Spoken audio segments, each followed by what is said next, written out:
ሕይወታችሁን የሚያድነው ሰው በየቀኑ ቀና ብላችሁ እንኳን ሳታዩት የምታልፉት ሰው ሊሆን እንደሚችል ብነግራችሁስ? ይህ ሁሉ ነገሩን በአንድ ሌሊት ስላጣ ሰውና ተአምሮ ስለሆነችለት የጽዳት ሰራተኛ የሚያወራ እውነተኛ ታሪክ ነው። ዓለም የረሳቻት ሴት፣ እርዳታ ለመጠየቅ በጣም የሚኮራ ሰው፣ አንድ የማይቻል ቅጽበት የሁለቱንም ሕይወት ለዘላለም ትቀይረዋለች። አብራችሁን ቆዩ፣ ምክንያቱም በዚህ ታሪክ መጨረሻ ላይ በዙሪያችሁ ያሉ ሰዎችን ደግማችሁ በፊት በምትመለከቷቸው መንገድ አታዩአቸውም። አንዳንድ ጊዜ ትልቁ በረከታችን ፈጽሞ በማንጠብቀው ጥቅል ተጠቅልሎ እንደሚመጣ ትገነዘባላችሁ። እንደዚሁም በአሁኑ ሰዓት በሕይወታችሁ ውስጥ ለእናንተ እጅግ አስፈላጊው ሰው በመጨረሻ እስከምታዩት ድረስ እየጠበቃችሁ ሊሆን እንደሚችልም ትረዳላችሁ። ይህ ስለ ሁለተኛ ዕድል፣ ስለተደበቁ ጀግኖች የሚያጠነጥን ታሪክ ነው። በራሳችን ተስፋ በቆረጥን ጊዜ ስለሚያድነን ፍቅር የሚያስተምረን ታሪክ ነው። ነገር ግን ይህንን ድንቅ ታሪክ ወደፊት ከመቀጠላችን በፊት እንደተለመደው ከየት ሆናችሁና በስንት ሰዓት ላይ የተመለከታችሁን እንደሆነ በኮሜንት ላይ ጻፉልን። እንድንሰራላችሁ የምትፈልጓቸው ወይም ተርጉመን እንድናቀርብላችሁ የምትሿቸው አይታችሁ የወደዳችኋቸው ታሪኮች ካሉም በኮሜንት ላይ ያሳውቁን። ለቻናሉም አዲስ ከሆናችሁ ቻናሉን ሰብስክራይብ፣ ቪዲዮንም ላይክ አድርጉ። እንቀጥል። በቺካጎ ከተማ ውስጥ ሁሉም ነገር ወደ ተበታተነበት ምሽት ልመልሳችሁ።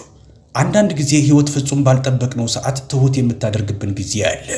መጀመሪያ ዓለምን እንደተረዳት ስለሚያስብ ዴቪድ ሚቼል ስለሚባል አንድ ሰው እንደነገራችሁ ፍቀዱልኝ። ዴቪድ በመጽሔት ላይ እንደምታዩት አይነት ሰው ነው። ስኬታማ፣ በራሱ የሚተማመን፣ በመሃል ከተማ ቺካጎ የሚገኘው የሆራይዘን ቴክ ካምፓኒ ዋና ሥራ አስፈጻሚ ነው።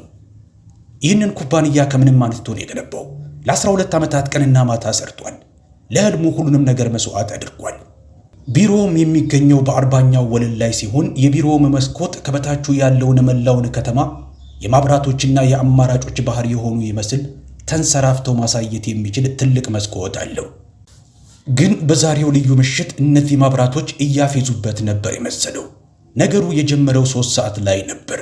ዴቪድ ለሕይወቱ ትልቅ ስምምነት እየተዘጋጀ ብቻውን በቢሮው ውስጥ ተቀምጧል። ነገ ጠዋት የ10 ቢሊዮን ዶላር ዋጋ ያለው ኮንትራት ይፈርማል። 10 ቢሊዮን አስባችሁታል? ይህ ገንዘብ ሆራይዘን ቴክን በሀገሪቷ ውስጥ ካሉ እጅግ ኃያል ኩባንያዎች መሃል አንዱ ያደርገዋል። ሲለፋለት የነበረው ነገር ሁሉ በመጨረሻ ወደ አንድ መስመር እየመጣለት ነበር። ከዛም የኮምፒውተሩ ስክሪን ብልጭ ድርግም አለ። አንዴ ብቻ ጥግ ላይ ቀይ የማስጠንቀቂያ ምልክት አሳየው። ከዛ ሌላ፣ ከዛም ሌላ። በደቂቃ ውስጥ በቢሮ ውስጥ ያለው ስክሪን ሁሉ የማስጠንቀቂያ ምልክት በማሳየት አበሩ። የተሳሳቱ መልእክቶች፣ የሲስተሞቹን መውደቅ፣ አይኖቹ ፊት ዳታዎቹ፣ መረጃዎቹ መጥፋት ጀመሩ። የዴቪድ ልብ በብርቱ መምታት ጀመረ። የሚያደርገው ጠፍቶት በድንጋጤ ኮምፒውተሩን መነካካት ጀመረ። እየሆነ ያለው ነገርን ለመረዳት በመሞከር ግን መላ ነገሩ ትልቅ ሕንፃ ቀስ እያለ ሲወድቅ እንደ መመልከት ያለ ነበር። የኩባንያው አጠቃላይ ኔትወርክ ክራሽ እያደረገ ነበረ። የደንበኞች መረጃ፣ የገንዘብ ሪካርዶቹ፣ ሆራይዘን ቴክን ጠቃሚ የሚያደርጉት ነገሮች ሁሉ አየር ላይ ተነው እየጠፉ ነበር። የሆነ ሰው ጥቃት እየፈጸመባቸው ነበረ።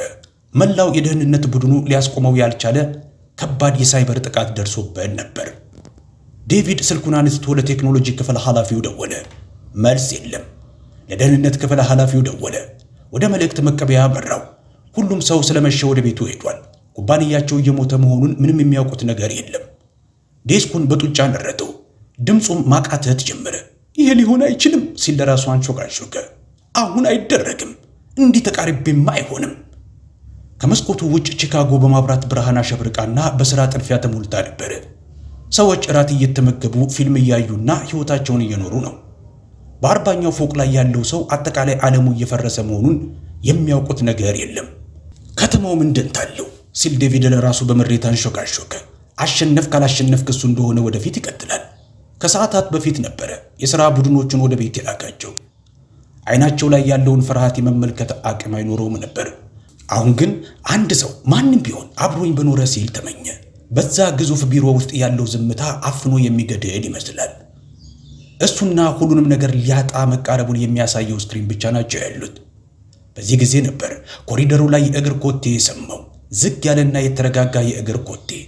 እሱን ተከትሎ የሚሽከረከር የጎማ ድምፅ ተሰማው። ዴቪድ ቀና ብሎ ተመለከተ። ግራ ተጋብቷል።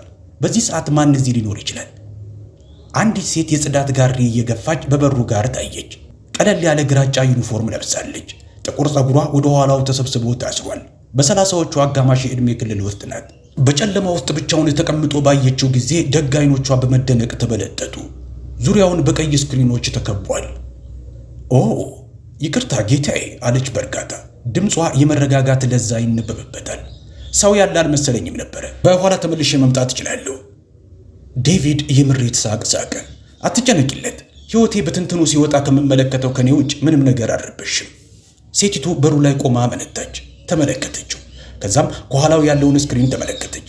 የፊት ገጽታዋ ከመደነቅ ወደ መጨነቅ ተቀየረ። ደህና ነህ ስትል ጠየቀችው። ደህና ሲል ዴቪድ ጭንቅላቱን ነቀነቀ። ካምፓኒዬ አሁን መውደሙ ነው። ለ12 ዓመታት ያህል የገነባሁት ነገር ሁሉ ፈረሰ። ስለዚህ ደህና አይደለሁም። ብዙ ሰዎች ቢሆኑ ኖሮ ይቅርታ ጠይቀው ይሄዱ ነበረ። ነገር ግን ይቺ ሴት አልሄደችም። በፈንታው ወደፊት ቀስ እያለች ተራመደች። አይኖቿ ስክሪኑን በይበልጥ በጥንቃቄ ማጥናት ጀመሩ። የሳይበር ጥቃት ይመስላል አለች ቀስ ባለ ድምፅ። በጣም ከባድ የሆነ። ዴቪድ ሊመለከታት ፊቱን አዞረ። በጣም ደንግጧል። ምንድን ያልሽው? በስክሪን ላይ የሚታዩት ፓተርኖች ስትል ጣቷን እየጠቆመች ቀጠለች። የተለመዱ ድንገተኛና ተራ ክራሾች አይደሉም። የሆነ ሰው ሲስተም ውስጥ ገብቶ እየመነተፈና እየሰረዘ ነው አለችው። እሱን እንዴት አወቅሽ? ሲል ዴቪድ ከተቀመጠበት ተነስቶ ሙሉ ትኩረቱን እሷ ላይ በማድረግ ጠየቀ። ምክንያቱም የዚህ አይነት ስራዎች እሰራ ስለነበረ ነዋ። ሕይወት ወደ ሌላ የተለየ አቅጣጫ ሳትወስደኝ በፊት በዚህ አይነት ስራ ውስጥ ነበርኩ። ዴቪድ የራሱ ውድ የደህንነት ቡድኖች ማወቅ ያልቻሉትን ነገር የምትነግረውን የጽዳት ሰራተኞች ዩኒፎርም የለበሰች ሴት ላይ አፈጠጠ። የማይመስል ነገር ነው የሆነችበት። ኧረ እንደውም እብደት ነው ሊባል ይችላል። ግን በድምጿ ውስጥ የሰማው የራስ መተማመን ቅላጼ እንዲያምናት እንዲፈልግ አደረገው። ስምሽ ማን ነው ሲል ጠየቃት። ማሪያ በማለት መለሰች። ማሪያ ሳንቶስ እባላለሁ። ለረጅም ቅጽበቶች ተመለከታት። ኢንጂነሮቹ የሉም፣ ሄደዋል። ባለሙያዎቹም አልተሳካላቸውም። ኩባንያው እየሞተ ነው። የሚያጣው ምንም የቀረው ነገር አልነበረም። አንዳንድ ጊዜ ወዳጆቼ ጭንቀት በፍጹም የማይመስሉ ሰዎችን እንድናመን ያደርገናል። ልትረጂኝ ትችያለሽ ሲል ጠየቃት። ድምፁ ከሹክሹክታ እምብዛም ያለፈ አልነበረም። ማሪያ የጽዳት ዕቃዎቿን አስቀመጠች እና ወደ ቢሮው ገባች። መሞከር እችላለሁ አለች ቀለል አድርጋ። ግን ወደ ሲስተሙ ውስጥ ለመግባት ፍቃድ ያስፈልገኛል። ዴቪድ ወደ ጎን በመሆን ወደ ኮምፒውተሩ አመለከታት። ይኸው ሁሉም ያንቺ ነው። ማሪያ ዴስኩ ላይ ተቀምጣ ጣቶቿ ኪቦርዱን ሲነኩ በዛ ቢሮ ውስጥ አንዳች ነገር ተቀየረ። ምን እንደሆነ ሁለቱም ገና አላወቁትም። ግን በዚህ ቅጽበት ውስጥ በተጨነቀ ስራ አስፈጻሚና የተደበቀ የኋላ ታሪክ ባላት የጽዳት ሰራተኛ መሃል የተፈጠረው የማይቻል ግንኙነት የሁለቱንም ሕይወት ለዘላለሙ ሊቀይረው ነው። ምክንያቱም አንዳንድ ጊዜ የሚያድኑን ሰዎች የጠበቅናቸው አይደሉም።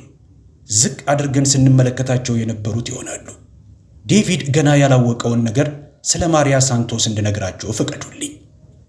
ከ5 ዓመት በፊት በሀገሪቷ ውስጥ ካሉ ምርጥ የሳይበር ሴኩሪቲ ባለሙያዎች መሃል አንዷ ነበረች። በካሊፎርኒያ በሚገኝ ትልቅ ድርጅት ውስጥም ነበር ተቀጥራ የምትሰራው።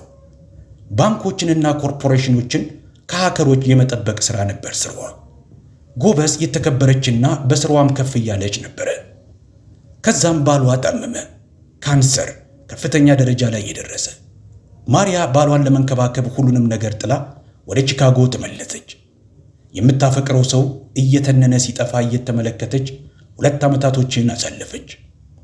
ኬሞቴራፒ ሲወስድ እጁን እየያዘች በሆስፒታል አልጋ ላይ እየተኛች የማይሆን ተአምር እንዲመጣላት እየጸለየች 2 ረጅም ዓመታቶችን አሳለፈች። ባሏ ሲሞት ማሪያ እንደ ተራራ ከተቆለለ የሕክምና ዕዳዎች ጋርና ሰፊ ክፍተት ያለው ከሚመስል የሥራ ማመልከቻ ጋር ብቻዋን ቀረች። የቴክኖሎጂው ዓለም በፍጥነት ነበር የሚንቀሳቀሰው። 2 ዓመት ከዘርፉ መራቅ 20 ዓመታትን የራቆ ያህል ነው። ኩባንያዎች የሚፈልጉት የቅርብ ምሩቅ የሆነንና ብዙ ኮተት የሌለው ሰው ነበር። ስለዚህ ማሪያ ያገኘችውን ማንኛውንም ሥራ ለመቀበል ፈቃደኛ ሆነች። በምሽት ቢሮዎችን ማጽዳት፣ ለማይታዩ ሰዎች የማይታይ ሥራ። ግን እነዛ ኩባንያዎች ያልተረዱት ነገር ይህን ነበረ። ማሪያ ሞልዌያ ትገፋለች ማለት ጭንቅላቷ እንዴት ኮድ ማድረግ እንዳለበት ረስቷል ማለት አይደለም። ሁልጊዜ ማታ እነዛን ባዶ ቢሮዎች ስታጸዳ አንዳንድ ነገሮችን ልብ ትል ነበረ። የደህንነት ድክመቶችን፣ በተራ ወረቀቶች ላይ የሚጻፉ ደካማ ፓስወርዶችን፣ ሳይዘጉ የሚተዉ ኮምፒውተሮችን፣ ኩባንያን ሊያጠፋ የሚችሉ ስህተቶችን ብትመለከትም አስተያየቷን የጠየቃት ሰው ስለሌለ ምንም ነገር ተናግራ አታውቅም። አይቷት የሚያውቅም ሰው የለም።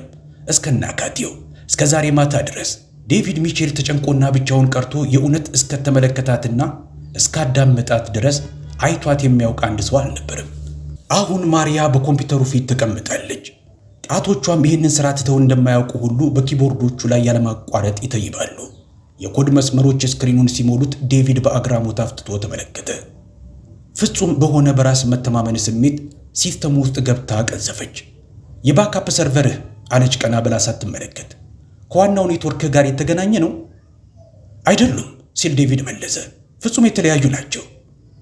ለምን ስትል ጥቃቱ ከተጀመረ ጀምሮ ማሪያ ለመጀመሪያ ጊዜ ፈገግ አለች። እሱ ነው ተአምር። ጥቃቱን የፈጸመው ማንም ይሁን ማን ደጋፊ መረጃዎችህን አልነካብህም። ይህ ማለት መልሰን መገንባት እንችላለን ማለት ነው። ተስፋ በዴቪድ ደረት ላይ ፈነጠቀ። ለዘላለሙ ሄዷል ብሎ አስቦት የነበረው ስሜት ነፍስ ዘራበት። ከምርሽ ነው? ይህንን ማስተካከል እንችላለን፣ መሞከር እንችላለን አለች ማሪያ። ግን ሙሉ አክሰስ ያስፈልገኛል፣ ምንም ዕቀባ የሌለው እንድታምነኝ እፈልጋለሁ። ዴቪድ ዋናውን የፍቃድ ካርዱን አወጣ። በህንፃው ውስጥ ያለውን የእያንዳንዱን ሲስተም በር መክፈት የሚችለውን ማስተር አክሰስ ካርዱን ምንም ሳያመነታ ሰጣት። ይኸው እንድትጸጸት ብቻ እንዳታደርግኝ አላት። ቀና ብላ ተመለከተችው። ላፍታ ያህል ብልጭታ የመሰለ ነገር በአይኖቿ ላይ ተመለከተ። ጉራ አይደለም፣ የበለጠ ጠንካራ የሆነ ቆራጥነት ነበረ። አላደርግም ስትል ቃል ገባች። ይህ ከተሳካ ግን ዛሬ ማታ ማን እንደረዳህ አስታውሳለሁ አለ ዴቪድ። ከልቡም ነበረ። ሁለቱም በአሳንሳሩ ወደ ታች ወደ ሰርቨሩ ክፍል ገቡ። ዴቪድ የሆራይዘን ቴክ ልብ እያለ ወደሚጠራው ክፍል። አየሩ እዛ ቀዝቃዛ ነው። በማሽኖቹ ጩኸትና በማብራቶቹ ብልጭታ ተሞልቷል። አንድ ሐኪም ታካሚውን እንደሚመረምረው ሁሉ ማርያም በረጃጅሞቹ መሳሪያዎች መሃል ተራመደች። ወደ ሕይወት እንመልሰዋለን አለች። ግን ትንሽ ጊዜ ያስፈልገኛል፣ ምናልባት 6 ሰዓታት። እናም ሙሉ በሙሉ እንድታምነኝ እፈልጋለሁ። ተስማማን ሲል ዴቪድ መለሰ። በሕይወቱ ለመጀመሪያ ጊዜ ተቆጣጣሪው እሱ ሳይሆን የቀረበት ቅጽበት ነበረ። ግን ይህ መሆኑም ቅር አላሰኘውም። ማሪያ ስትሰራ ዴቪድ ይመለከታት ይዟል። ፍጹም በምትሰራው ነገር ላይ ትኩረቷን አድርጋ ነበረ። እያንዳንዱ የምትነካው ቁልፍ ሆን ተብሎ የሚደረግ፣ እያንዳንዱ ማዘዣም ዓላማ ነበረው። ሰዓታቶች አለፉ። ቀዝቃዛ ቡና ጠጡ። እምብዛም አላወሩም። ግን ብቸኛ አለመሆን አንዳች የሚመች ነገር ነበረው። ሁሉም ነገር የጠፋ ሲመስል አብሮ የሚታገል ሰው ከአጠገብ መኖሩ አንዳች የሚፈጥረው የሞቅታ ስሜት ነበረ። ከሌሊቱ 9 ሰዓት ገደማ የሆነ ነገር ተለወጠ። በሞኒተሮቹ ላይ ይታይ የነበሩት ቀይ የማስጠንቀቂያ ምልክቶች መጥፋት ጀመሩ። አንድ በአንድ ሲስተሙ ወደ ነበረበት መመለስ ጀመረ። ተሰርዘው የነበሩት ፋይሎች በድጋሚ ብቅ አሉ። ትርምሱ ወደ ስርዓት ተመለሰ።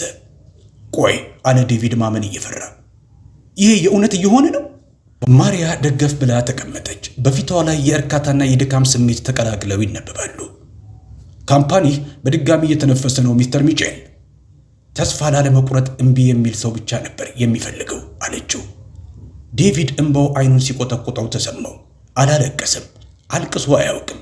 ግን በዛ ቅጽበት የተሰማው የፋታ ስሜት እጅግ ኃይለኛ ስለነበረ ሊቆጣጠረው አልቻለም። እንዴት አድርጌ ላመስግንሽ ሲል ጠየቃት። ድምፁ እየተንቀጠቀጠ ነበረ።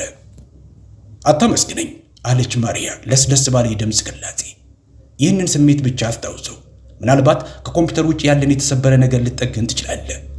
በትንሹ የምድር ቤት መስኮት የጎህ ብርሃን መቅደድ ሲጀምር ሲስተሙ የመጨረሻ መልእክቱን አንጸባረቀ። ሪስቶሬሽን ኮምፕሌት፣ ጥገናው ተጠናቋል። ዴቪድ በእነዚህ ቃላቶች ላይ በዝምታ ውስጥ ሆኖ አፈጠጠ። ካምፓኒው ተርፏል። ስምምነቱ አሁንም ሊደረግ ይችላል። የለፋለት ነገር ሁሉ አሁንም ሊሳካ ይችላል። ግን ከሁሉም በላይ አስፈላጊው አሁን እሱ አልነበረም። ወደ ማሪያ ፊቱን አዞረ። ከየት እንደመጣች እንኳን የማያውቃት እቺ ሴት እርዳታ በጣም ባስፈለገው ጊዜ ደርሳለታለች። አይ አለ፣ አብረን ነው የተረፍነው አንድ ላይ። ሰራተኞቹ የዛን ዕለት ጠዋት መድረስ ሲጀምሩ እንግዳ የሆነ ነገር አገኙ። ዋና ስራ አስፈጻሚያቸው ምድር ቤት ካለው የሰርቨር ክፍል ውስጥ የጽዳት ሰራተኛ ዩኒፎርም ከለበሰች ሴት ጋር ተቀምጦ አገኙት። ሁለቱም ቀዝቃዛ ቡና እየጠጡ ነበረ። እንደ ድሮ ጓደኛሞችም ፈገግ ብለው ነበር የሚያወሩት። ዙሪያቸው በተአምር ከሞት ወደ ሕይወት በተመለሱ የሚያበሩ ስክሪኖች ተከበዋል። ይህቺ ሴት ሙሉ ኩባንያውን ማዳኗን አላወቁም። የአለቃቸውን ሕይወት ለዘላለሙ መቀየሯን አላወቁም። ያዩት የጽዳት ሰራተኛ ብቻ ስለነበረ ለምን በዛ እንደተገኘች ገርሟቸዋል። ግን ዴቪድ አይቷታል፣ ከልቡ አይቷታል። ሌሎችም እንዲያዩዋት ለማድረግ ወስኗል። ምክንያቱም አንዳንድ ጊዜ ወዳጆቼ ልብ ሳንላቸው በየቀኑ ያለፍናቸው የምንሄዳቸው ሰዎች እጅግ ድንቅ ሰዎች ናቸው። በመጨረሻ አይናችንን ገልጠን ለመመልከትም ሁሉንም ነገር እስክናጣ እንድንጠብቅ እንገደዳለን፣ እነርሱን ለማየት። በማግስቱ ጠዋት ዴቪድ ከሲኒየር ቡድኖቹ ጋር ስብሰባ ለማድረግ ጠራ። የቦርድ ክፍሉ ግራ በተጋቡ ሥራ አስፈጻሚዎች ተሞልቷል። ሁሉም ለምን በአስቸኳይ እንደተጠሩ ግራ ገብቷቸዋል። ምሽቱን አንዳች የተፈጠረ ነገር እንደነበረ ጭምጭምታ ሰምተዋል። ግን ሙሉ ታሪኩን የሚያውቀው ማንም የለም። ዴቪድ ከጠረጴዛ ፊት ቆሟል። ካጠገቡ ማሪያ ቆማለች። አሁንም ግራጫ ዩኒፎርሟን እንደለበሰች ነው። እጆቿን በጭንቅ ተጨብጠዋል። በአይኖቿ ላይ እርግጠኛ ያለመሆን ስሜት ይነበባል። የዚህ አይነት ክፍል ውስጥ መገኘት ያለባት ሴት አይደለችም። ይህን ታውቃለች። አንድ ሰው ላስተዋውቃችሁ እፈልጋለሁ አለ ዴቪድ ጠንከር ባለ ድምፅ። ይቺ ማሪያ ሳንቶስ ትባላለች። ትናንትና ማታ ሁሉም ሰው ቤቱ ሄዶ ሳለ ካምፓኒያችን ጥቃት ደርሶበት ነበረ። የሆነ ሰው ከውስጥ ሊያወድመን ሞክሯል። ይቺ እዚህ የምታዩት ሴት ናት ያዳነችን። ክፍሉ ጸጥ ረጭ አለ። ሰዎቹ ግራ በመጋባት እርስ በርሳቸው ተያዩ። አንዳንዶቹ ማሪያን በጥርጣሬ ተመለከቷት። ካምፓኒውን የታደገች የጽዳት ሰራተኛ አለ ቶማስ ሪድ፣ የዴቪድ ዋና የቴክኖሎጂ ኦፊሰር፣ እጁን አጣጥፎ። ውድ ሱፍ የለበሰ ረጅም ሰው ነው። የፊት ገጽታውም እንዳልተደነቀ ያሳያል። እያልከን ያለው መላው የአይቲ ዲፓርትመንታችን ሊፈታው ያልቻለውን ነገር አንዲት የጽዳት ሰራተኛ ቻለች ነው? ዴቪድ አይኑን እንኳ አላርገበገበም። በትክክል እያልኳቸው ያለሁት እሱን ነው። ከዛሬ ጀምሮ ማሪያ አዲስ የምናዋቅረው የሳይበር ሴኩሪቲ ክፍልን ትመራለች። ሪፖርትን በቀጥታ የምታደርገው ለኔ ነው። በጠረጴዛው ዙሪያ ያለው የጉርምርምታ ድምፅ ጎላ ማለት ጀመረ። የቶማስ ፊት ቀላ። ይሄ እብደት ነው ዴቪድ። ሙሉ የኩባንያችንን ደህንነት ማንነቷን እንኳን በማናውቃት ሴት እጅ ላይ ያኖርክ ነው። ያየሁትን አውቃለሁ ሲል ዴቪድ ጠበቅ አድርጎ መለሰ። ሌላ ማንም ሳይችል በቀረ ጊዜ ሌሊቱን ሙሉ ሰርታ ይህንን ኩባንያ ከውድቀት ስትታደገው አይቻለሁ። ማወቅ የምፈልገውም ማወቅ የሚያስፈልገኝም ይህንን ብቻ ነው። ይህ ውይይት አብቅቷል። ማንም ሰው ገፍቶ ከመከራከሩ በፊት ጥሏቸው ወጥቶ ሄደ። ማሪያ ተከተለችው። የጥላቻ እይታዎች ከኋላዋ ጀርባዋን ቢያቃጥሏትም ራሷን ቀና አድርጋ ነበር የሄደችው። ኮሪደሩ ላይ ቶማስ ደረሰባቸው። ትልቅ ስህተት እየሰራ ነው አለ ቁጣ በተቀላቀለበት ዝቅ ያለ ድምፅ። ስለ ኋላ ታሪኳ ምንም ነገር አታውቅም፣ ስለ ወረቀቶቿም ምንም ነገር። ይሄ ነገር ሊያጠፋን ይችላል። ዴቪድ ቀስ እያለ ፊቱን አዞረ። ሊያጠፋን የሚችለው ነገር ሕይወታችንን ሲያድን ተሰጥኦን አለማወቃችን ነው። ማሪያ ይህ ቦታ ይገባታል። ታሪኳ አብቅቷል። ቶማስ መንጋጋው እንደተገታተረ ጥሎት ሄደ። የዛን ዕለት ከሰዓት ማሪያ ወደ ሆራይዘን ቴክ ተመለሰች። ግን በዚህ ጊዜ ሁሉም ነገር የተለየ ነበረ። አዲስ ባጅና አዲስ ፍቃድ ነበራት። እንደዚሁም አዲስ ቢሮ። የጽዳት ጋርዲዋን ስትገፋ ችላ ብለዋት ያልፉ የነበሩት ሰዎች አሁን በኮሪደሩ መሃል ስታልፍ መንገድ ይለቁላታል። አንዳንዶች በአክብሮት ራሳቸውን ይነቀንቁላትም ነበር። ሌሎች ደግሞ ከኋላዋ ያንሹካሹካሉ። ግን ማሪያ ጭንቅላቷን ቀና አድርጋ ነበር የምትራመደው። ምን ማድረግ እንደምትችል ታውቃለች። አሁን ለሌሎቹ ማሳየትና ይህንን ችሎታዋን ማረጋገጥ ብቻ ነው የሚያስፈልጋት። ዴቪድ የምሰራበት ቦታ ሰጣት። ለሳምንታቶች ማሪያ የሆራይዘን ቴክን ደህንነት ከታች ጀምራ በድጋሚ ገነባች። አዲስ የጥበቃ ዘዴዎችን ተገበረች። ታማኝ የሆኑ ትንሽ የኢንጂነሮች ቡድንን አሰለጠነች። ቀስ በቀስም እድል ሊሰጧት ፈቃደኛ የሆኑ ሰዎችን ክብር ማግኘት ቻለች። የኩባንያው ማገገም ዜና ሆነ። ኢንቨስተሮች ተመለሱ። ትልቁ ስምምነት ቀድሞ ወደ ነበረበት ቦታ ተመለሰ። ሁሉም ነገር ወደ ቦታው የተመለሰ ይመስላል። ነገር ግን አንዳች ትክክል ያልሆነ ነገር እንዳለ ማሪያ የሚሰማትን ስሜት ማስወገድ አልቻለችም። አንድ ቀን ማታ ረፋዱ ላይ የሲስተም ሎጎችን ስትገመግም ደሟን ያቀዘቀዘውን አንድ ነገር ልብ አለች። እንግዳ የሆነ እንቅስቃሴ፣ ያልተለመዱ የአክሰስ ፓተርኖችን። አሁንም የሆነ ሰው በእነሱ ኔትወርክ ውስጥ ገብቶ እየተነኮሳቸው ነበረ። መከላከያቸውን እየተፈታተነ ድክመት በመፈለግ ላይ ነበር። አሁንም በኩባንያ ውስጥ ያለ የሆነ ሰው ከእነሱ በተቃራኒ እየሰራ ነው። በፍጥነት ወደ ዴቪድ ቢሮ ሄደች። እንደተለመደው አርፍዶ እየሰራ አገኘችው። ሪፖርቶችን እየገመገመ ነበረ። ፊቷን ሲያይ ጉዳዩ ከባድ እንደሆነ ገባው። ምን ሆነሻል ሲል ጠየቃት። ማሪያ በሩን ከኋላዋ ዘግታ ላፕቶፑን አወጣች። በሆራይዘን ቴክ ውስጥ ያለ የሆነ ሰው አሁንም በሕገ ወጥ መንገድ የእኛን ሲስተም አክሰስ እያደረገ ነው። እነዚህ ፊርማዎች ከኦሪጂናል ጥቃቱ ጋር ይዛመዳሉ። በመጀመሪያው ጊዜ ሊያጠፋን ሲሞክር የነበረው ሰው ማንም ይሆን ማን አሁንም እዚህ አለ። የዴቪድ የፊት ገጽታ ተኮስታተረ። ከሃዲ ያለ ነው የምትይኝ? እስካሁን ማረጋገጥ አልቻልኩም ስትል ማሪያ አመነች። ግን አሁን ማንም ቢሆን ማን ሲስተማችንን በደንብ አድርገው የሚያውቁ ናቸው። ቀጥለው የመጡትን በርካታ ቀናቶች ማሪያ በሚስጥር እየሰራች እያንዳንዱን አጠራጣሪ ምስጢራዊ ሎጊኖች፣ እያንዳንዱን እንግዳ የሆኑ የዳታ ዝውውሮች መከታተል ጀመረች።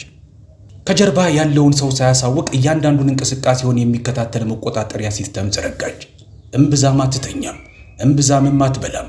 ኩባንያውንና የሚያምንባትን ሰው ለመጠበቅ ባላት ተነሳሽነት የተነሳ ከዛም በመጨረሻ አገኘችው።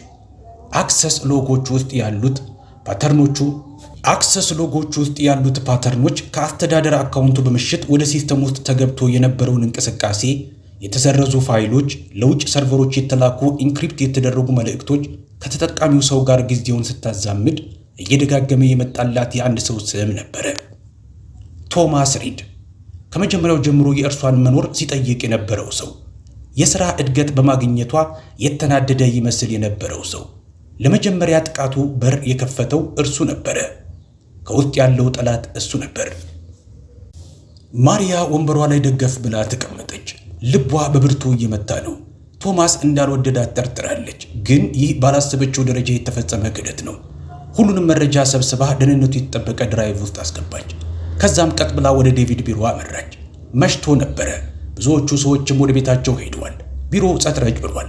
ከኮምፒውተሮቹ የሚወጣው የሚል ድምፅና ውጭ ከሩቅ የሚሰማ የትራፊክ ጩኸት ብቻ ነበር ያለው ብቸኛ ድምፅ። ዴቪድ አለችው። ድምጿ በውጥረት የተሞላ ነበረ። አሁኑኑ መነጋገር አለብን። ከተደፋበት ስራ ላይ ቀና ብሎ ተመለከታት። የፊት ገጽታዋን እንደተመለከተ ወዲያውኑ ሙሉ ትኩረቱን ሰጣት። ምን አገኘሽ? ድራይቭን ከኮምፒውተሩ ጋር አገናኘች። ስክሪኑ በሎጎች በሰዓቶችና ወደ ውስጥ በገቡ የአክሰስ ሪከርዶች ተሞላ። ቶማስ የተከለከሉ ዳታዎችን ለማግኘት መታወቂያውን ተጠቅሟል። ይህንንም ያደረገው በጥቃቱ ምሽት ነበረ። ከዛ ጊዜ ጀምሮም ይህንን ሲያደርግ ነበር። ወደ ሲስተሙ ውስጥ እንዲገቡ ያደረጋቸው እሱ ነበረ። ሊያጠፋን የሞከረው ሰው እርሱ ነው። ዴቪድ ማስረጃው ላይ አፈጠጠ። በጽሞና ፊቱ ገረጣ። ቶማስ ለ8 ዓመታቶች ያህል አብሬው ሰርቻለሁ። ይህንን ኩባንያ እንድገነባ ረድቶኛል። አዝናለሁ አለች ማሪያ በለሆሳስ ድምፅ። ግን ማስረጃው ግልጽ ነው። ካንተ በተቃራኒ ሲሰራ ነበረ። ዴቪድ ከተቀመጠበት ተነስቶ ወደ መስኮቱ ሄደ። እጁ እየተንቀጠቀጠ ነበረ። ይህ ነገር ይፋ ከወጣ ያገኘነውን ነገር ሁሉ በድጋሚ እናጣለን። ቦርዱም ይደነግጣል፣ ኢንቨስተሮችም ይሸሻሉ። ማሪያ ጭንቅላቷን ነቀነቀች። አሁን ይፋ እናደርገውም። አሁንም እንደማናውቅና እሱም ደህና እንደሆነ እንዲያስብ እንፈቅድለታለን። ለማን እንዲሰራ እንድናጣራ ጥቂት ተጨማሪ ቀናቶችን ስጠኝ። ዴቪድ ሊያያት ፊቱን አዞረ። በዚህ ጊዜ ፍርሃትና እምነት በአይኖቹ ውስጥ ተመለከተች። ይህ አደገኛ ነው ማሪያ። እየመረመርሽው መሆንሽን ካወቀ ፈገግ አለች። አደጋዎችን መቀበል መስሎኝ መጀመሪያውንም እዚህ ደረጃ ላይ ያደረሰኝ። አንድ ያምነኸኛል፣ እንደገና እንድታምነኝ ይፈልጋለሁ። በጥልቀት ተነፈሰና ጭንቅላቱን ነቀነቀ። እሺ ግን እባክሽን ተጠንቀቂ። ሁለቱም ያላወቁት ነገር ቶማስ ሪድ የሆነ ሰው እየተከታተለው መሆኑን የነቃ መሆኑን ነበር። ራሱን ለመጠበቅ ማንኛውንም ነገር ለማድረግ ቆርጦ ተነስቷል። ጨዋታው ተለውጧል። አሁን ስጋቱ ስለ ኮምፒውተር ሲስተም ብቻ መሆኑ ቀርቷል። የግል ጉዳይ ሆኗል። ይህ ነገር ከማብቃቱ በፊት አንድ ሰው ይጎዳል። ቀጥሎ በመጡት ጥቂት ቀናቶች ውስጥ ማሪያ የህይወቷን አደገኛ ጨዋታ ተጫወተች። ጠቃሚ የሚመስሉ መረጃዎችን የያዘ የውሸት ዳታቤዝ ገነባች። ከዛም ቶማስ ያስቀመጠችለትን ወጥመድ ይወስድ እንደሆነ መመልከት ጀመረች። እየተከታተለችው እንደሆነ እንዳይነቃባት ተጠንቅቃ እያንዳንዱን እንቅስቃሴውን ተመለከተች። ማሪያ ወንበሯ ላይ ደገፍ ብላ ተቀመጠች። ልቧ በብርቱ እየመታ ነው። ከቢሮዋ ወጥታም ብዛም አታውቅም። በአይኖቿ ዙሪያ ባለመተኛቷ ጥቁር ክቦች መፈጠር ጀምረዋል። ዴቪድ ምግብና ቡና እያያዘላት ይሄዳል። ስለ እሷ ተጨንቋል፣ ግን እሷ ታባረዋለች ቀለል አድርጋ። ደህና ነኝ፣ ተቃርበናል፣ ይሰማኛል በማለት ከዛም አንድ ቀን ማታ ለመሄድ ስትዘጋጅ ስልኳ ከማታውቀው ቁጥር በተላከ መልእክት ጮኸ። ስክሪኑን ስትመለከት ልቧ ዘለለ። መቆፈርሽን አቁሚ፣ ካልሆነ ትጸጸቻለሽ። የሆነ ሰው አውቋል። የሆነ ሰው እየዛተባት ነበረ። ማሪያ ወዲያውኑ መልእክቱን ለዴቪድ አስተላለፈችለት። በሰከንዶች ውስጥ ስልኳ ጠራ። ድምፁ በመጨነቅ ስል ሆኗል። የት ነው ያለሽው? ደህና ነሽ ወይ? አሁንም ቢሮ ውስጥ ነው ያለሁት አለች ከሚሰማት በበለጠ የተረጋጋች በመምሰል። ግን ይህ የሚያሳየው እየተቃረብን መሆናችንን ነው። ፈርተዋል። እየዛቱብሽ ነው ማሪያ። ፖሊስ መጥራት አለብን። አሁን ገና ነው አለች ጠበቅ አድርጋ። አሁን ባለስልጣናቶችን እዚህ ነገር ውስጥ ካስገባን ከዚህ ኋላ ያለው ሰው ይጠፋል። በተግባር ላይ ያሉ ነው መያዝ ያለብን። በማግስቱ ጠዋት ማሪያ ስራ ቦታዋ በጠዋት ደረሰች። በመኪና ማቆሚያ ጋራዡ በኩል ስታልፍ አይኖቿ አንድ ነገር ላይ አረፉ። ከመኪናዋ ስር አንዲት ትንሽ መሳሪያ ተያይዛለች። ምን እንደሆነ ለመመልከት ወደ ታች አደፈጠች። ልቧ ቀጥ አለች። የጂፒኤስ መከታተያ ነበረ። የሆነ ሰው እንቅስቃሴዋን ሲከታተላት ነበር። የምትኖርበትን የምትሄድበትን ሁሉንም ነገር አውቀዋል።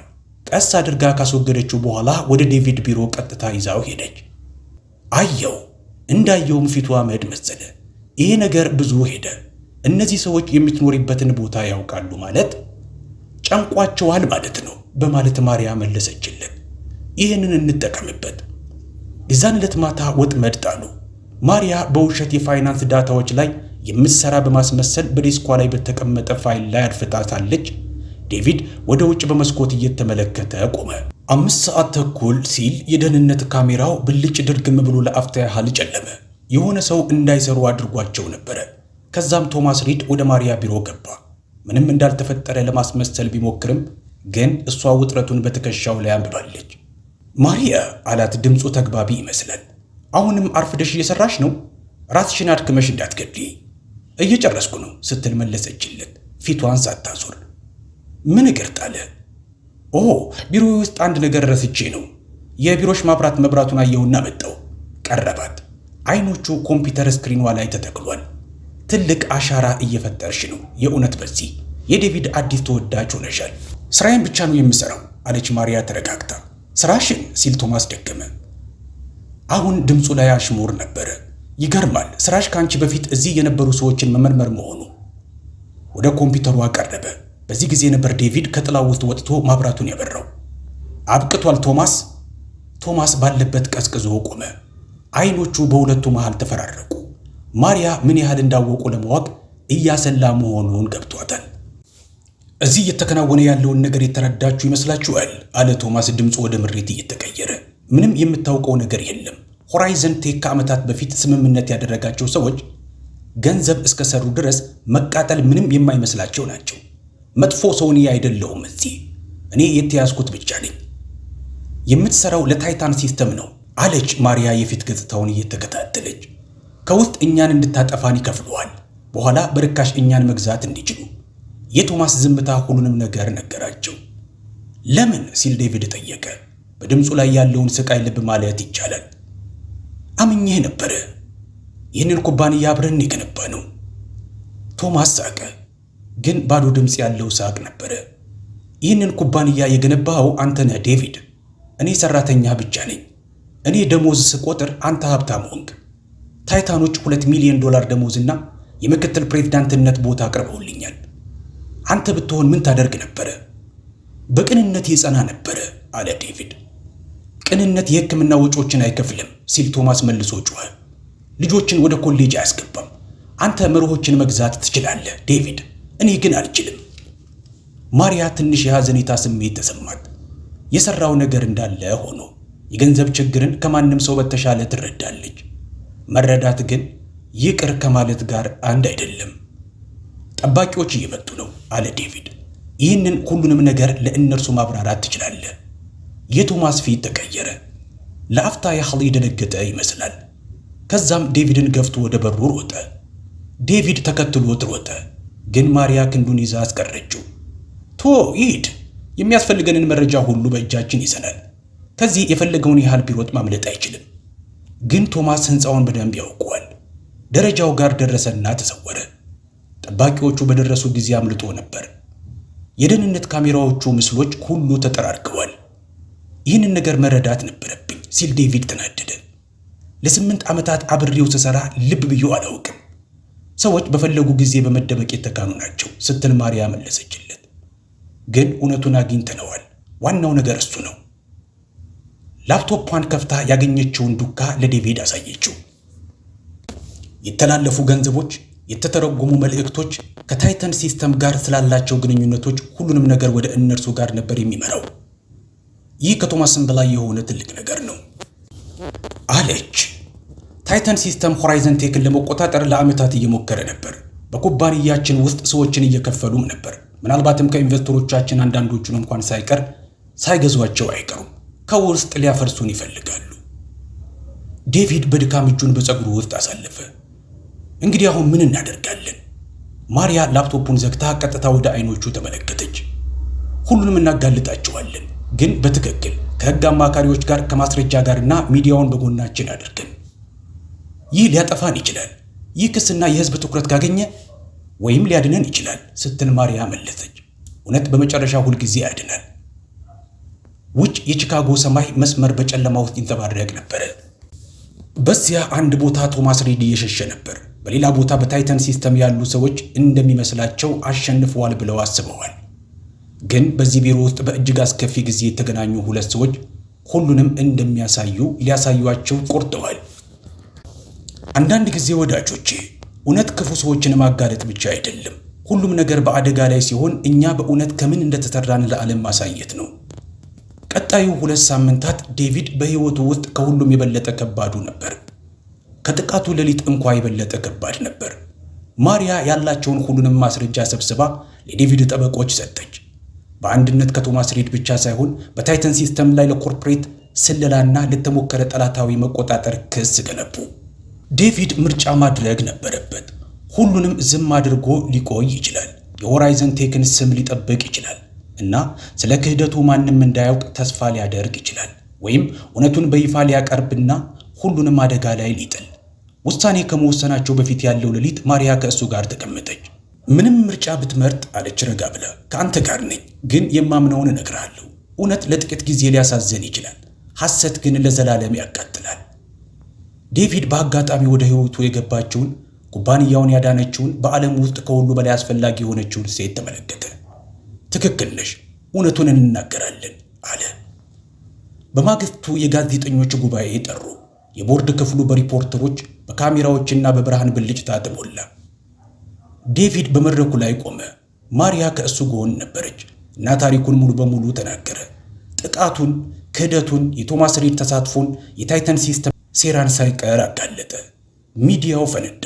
ርዕሶች በሁሉም ቦታ ተሞሉ። ግን ያልተጠበቀ ነገር ተፈጠረ። ከመሸሽ ይልቅ ደንበኞችና ኢንቨስተሮች በሆራይዘን ቴክ ዙሪያ ተሰበሰቡ። ሙስናን ለማጋለጥ የወሰዱትን ድፍረት አደነቁ። የዴቪድን ቅንነት አከበሩ። የማሪያ ታሪክ አነሳሳቸው። ቢሮ የምታጸዳ ሰራተኛ ሆና የጀመረች የሳይበር ደህንነት ባለሙያ ሆና $1 ቢሊዮን ዋጋ ያለውን ኩባንያ ያዳነች። በጥቂት ቀናቶች ውስጥ ቶማስ ሪድ ወደ ሜክሲኮ ሊበር ሲሞክር ተያዘ።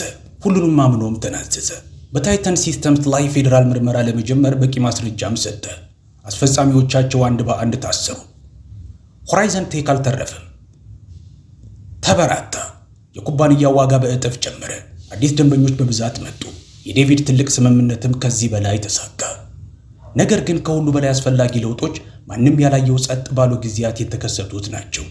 ነገሮች ከተረጋጉ ከወራቶች በኋላ ዴቪድ ማሪያ መጀመሪያ ኩባንያውን ያዳነችበትን የአሮጌ ሰርቨር ክፍል አድሶ ልዩ ነገር አደረገው። እሷን እንድትመለከትም ወሰዳት። በሩን ሲያልፍ በቦታው ቆመች። የሳንቶስ ኢኖቬሽን ማዕከል ብላ ግድግዳው ላይ ስሟን አነበበች። አይኖቿ በእንባ ተሞሉ። ዴቪድ፣ ይህንን ማድረግ አልነበረብህም። አዎ ነበረብኝ አለ በቀስታ። ይህ ኩባንያ በአንቺ ምክንያት ነው የተረፈው። እኔም በአንቺ ምክንያት ነው አሁን ያለሁት። ኮምፒውተሮቻችንን ብቻ አይደለም የጠገንሽው፣ ምን እንደሚጠቅመኝም አስታውሰሽኛል። ምንድን ነው እሱ? ሰዎች፣ ገንዘብ አይደለም፣ ኃይል አይደለም፣ ለአንድ ነገር ለመታገል የሚቆዩ ሰዎች፣ ለመሄድ ሁሉን ምክንያት ቢኖራቸው እንኳ። ከኪሱ ትንሽ ሳጥን አወጣ። የማሪያ ትንፋሽ ቆመች። በአንድ ወቅት የተሰበረውን ማስተካከል እንደምትፈልጊ ነግረሽኝ ነበር። እኔ ተሰብሬ ነበር ማሪያ፣ ሕይወቴ ሁሉ የተሰበረ ነበረ። አንቺ ግን መጥተሽ ጠገንሽው። ሳጥኑን ከፈተ። ቀላልና ቆንጆ ቀለበት በብርሃኑ ተንጸባረቀ። እንዳጣሽ አልፈልግም። እንደ ባልደረባ ወይም እንደ ጓደኛ ብቻ ሳይሆን ከኔ ጋር ሕይወትን እንድትገነቢ ይፈልጋለሁ። ይህን ከረጅም ጊዜ በፊት መርጬ ነበር። አንተ ብቻ ዘግይተህ ነው የተገነዘበው። ዴቪድ ሳቀ። ቀለበቱን በጣቷ ላይ ያደረገላት። አሁን ግን በመጨረሻ እያስተዋልኩ ነው። አብረው በገነቡት ማዕከል ቆሙ፣ በማሽኖች ድምፅና በስክሪኖች ብርሃን ተከበው። ይህ የቆንጆ ነገር መጀመሪያ ብቻ እንደሆነ አወቁ። የሆራይዘን ቴክ መመለስ ታሪክ ከቺካጎ በርቶ ተሰራጨ። ከንግድ ታሪክ በላይም ሆነ። አንዳንድ ጊዜ ሕይወታችንን የሚቀይሩ ሰዎች ከፊታችን ቢኖሩም እንኳን እንደማናያቸው አስታወሰን። መዳን እንደሚቻል፣ እምነት እንደሚያስፈልግ፣ ድፍረትም ፍርሃት የሌለበት ማለት ሳይሆን ፍርሃት እያለም መቆም መሆኑን አሳየ። በሰርጋቸው ቀን ቀላል ነጭ ልብስ ለበሰች።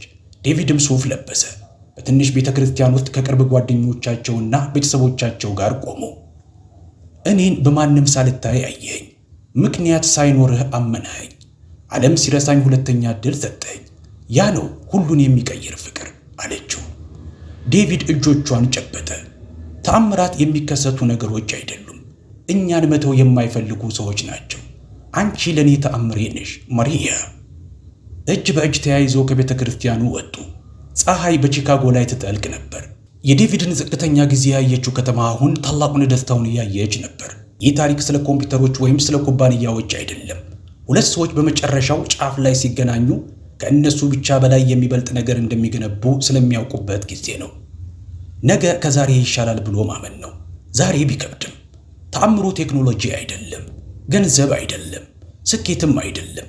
ተአምሩ እርስ በርሳችን ማዳን መቻላችን ነው። እንድንታይ ድፍረት ካለንና እርዳታ ለመጠየቅ ትህትና ካለን። ዴቪድና ማሪያ ይህንን አረጋግጠዋል እና ይህን ሌሎችም እንዲያውቁ በሕይወታቸው ሁሉ አደረጉ። ይህ ታሪክ ልባቸውን ከነካ ከእናንተ ጋር እንድትይዙ እመኛለሁ። ማንም የተረሳ ሰው ባየ ጊዜ ማሪያን ያስታውስ። በሚሰበርበት ጊዜ እንኳ መዳን ከማይጠበቅ ቦታ ሊመጣ እንደሚችል ያስታውስ። እኛም በአንድ የርኅራኄ ጊዜ የአንድ ሰው ተአምር ልንሆን እንችላለን። ይህ ነው ዛሬ ከእናንተ ጋር ልካፈለው የፈለግኩት ታሪክ። በሌላ ቪዲዮ እስከምንገናኝ አብራችሁን ቆዩ። ለቻናሉም አዲስ ከሆናችሁ ሰብስክራይብ አድርጉ። ቪዲዮንም ከወደዳችሁት ላይክ አድርጉት።